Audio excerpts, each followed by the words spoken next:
February hearts are in the air, romance calling everywhere.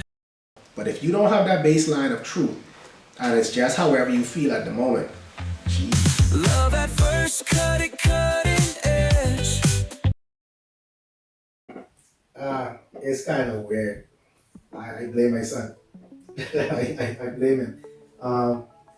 When I left, I don't know if he was even, like, we never had a birthday of his with us being together, which is strange because we dated for 3 years, then got married, then after a year, he was conceived.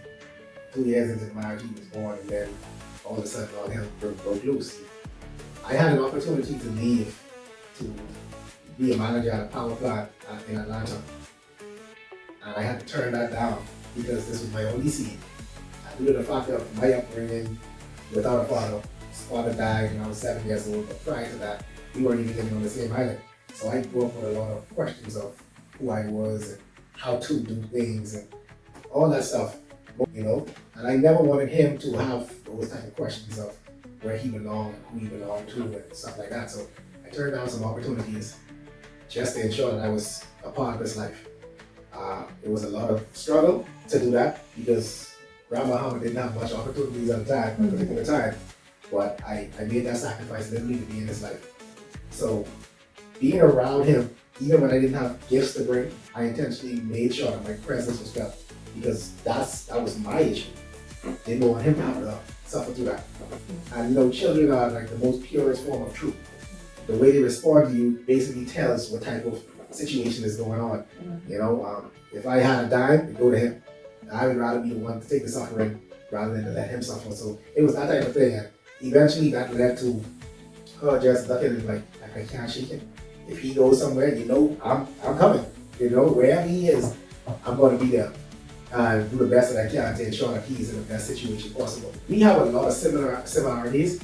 I often used to say that we have to get rich because both of us, we have real generous natures. You know, she would give you her last. And I'm like that. I often say that would be nothing in our bank accounts.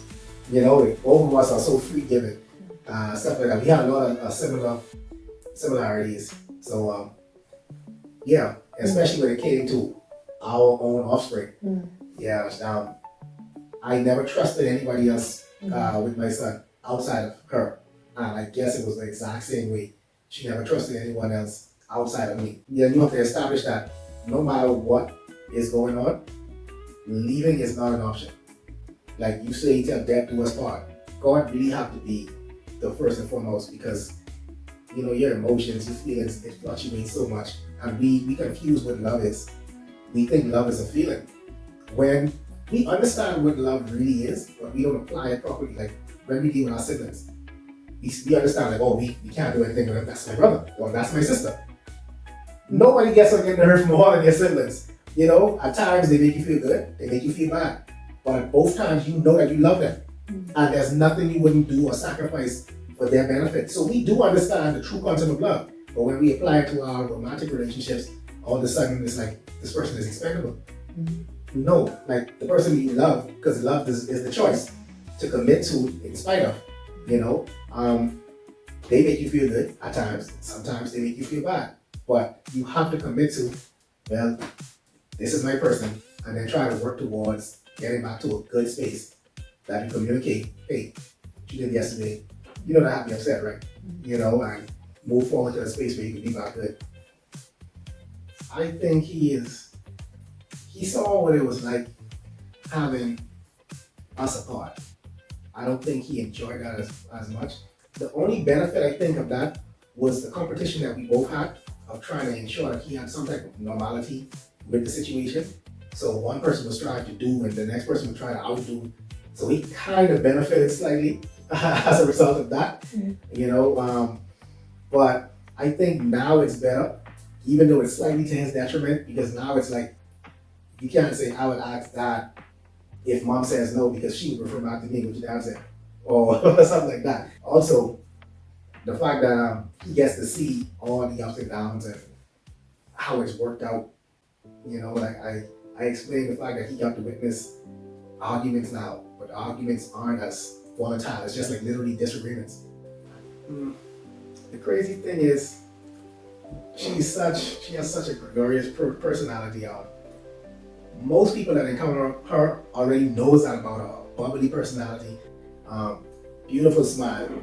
She would go out of her way to assist anyone. It doesn't matter who you are. Make you feel like you're the most special person in the world. Almost as if, oh, you think she favors me a little bit? You know, and every single person would get that exact same feeling once they encounter her. So she always had a good, decent, generous heart. I always appreciated that about her. Since we've gone back together, I've even got to experience some of that side. Because, you know, sometimes that usually is expressed outward, but less on their own partner. But I've been benefiting a lot from the new person that she has been to me. But she's always been that person, just genuine and loving and a very good bubbly personality. Alright, it's been a long journey back, but we're here. I have the same level of commitment that I had prior to. Like I told you before, I never changed my mind about you. Loved you then, love you now. Because it's a choice, and I choose to. You know, in spite of it all, we're here, and we're going to make the best of it. I love you to infinity and beyond. Love at first, cut it,